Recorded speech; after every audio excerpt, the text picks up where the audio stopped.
Buenos días, clase. So we're almost done with lesson 8. So last week you learned about the use of se. And so today we're going to do a summary of when we use se.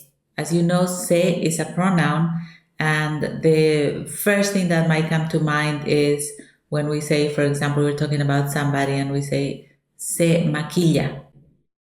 So somebody's putting makeup on herself, and that is the reflexive se.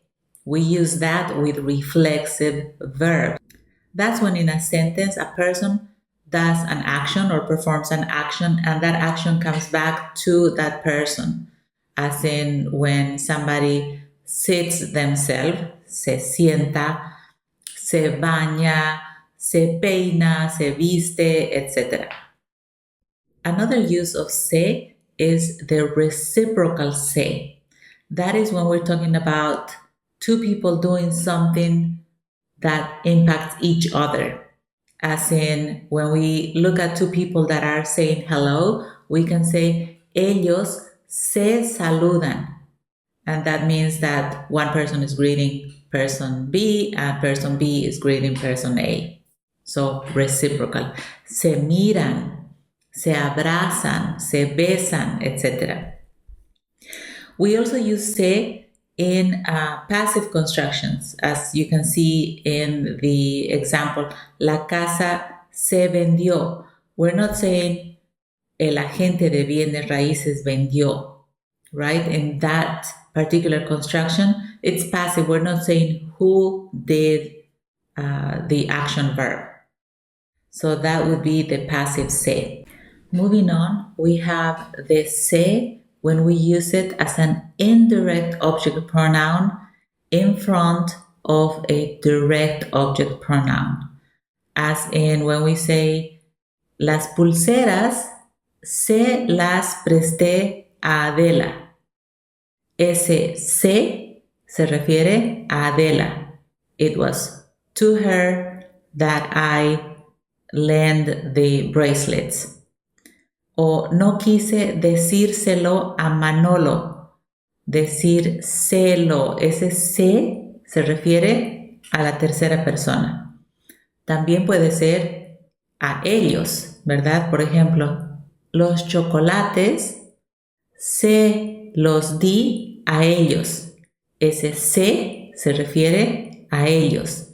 Y ese es el se de pronombre de objeto indirecto cuando va delante de un pronombre de objeto directo.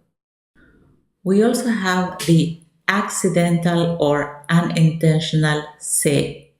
That is the one that we use in front of an indirect object pronoun to express that something happened accidentally or unintentionally.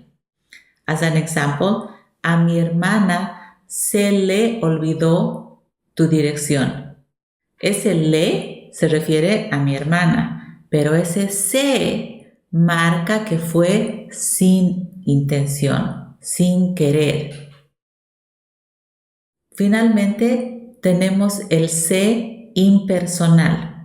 Ese es el se, un poco parecido al pasivo, en el sentido de que no se dice quién está haciendo. It doesn't say who completed the action. It just emphasizes the action. Example, se prohíbe usar el teléfono.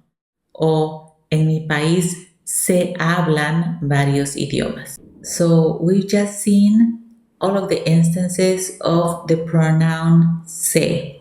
Not to be confused with the verb saber in the first person in the present tense, as in when you say yo sé nadar, to know how to do something, I know how to swim, o sé dónde encontrar comida coreana. In that case, that se has an accent and it means I know.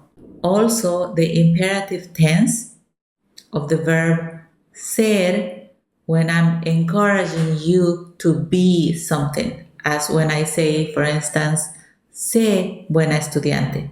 That sé also has an accent. Okay, so with that, we've come to the end of this brief tutorial where we've recapped all of the uses of the pronoun sé and also differentiated with the verbs saber and ser that we just talked about. If you have any questions, be sure to let me know. If you learned something new, please give me a like, comment, and subscribe. Adiós amigos, sigan estudiando, les mando un abrazo y hasta la próxima. Adiós.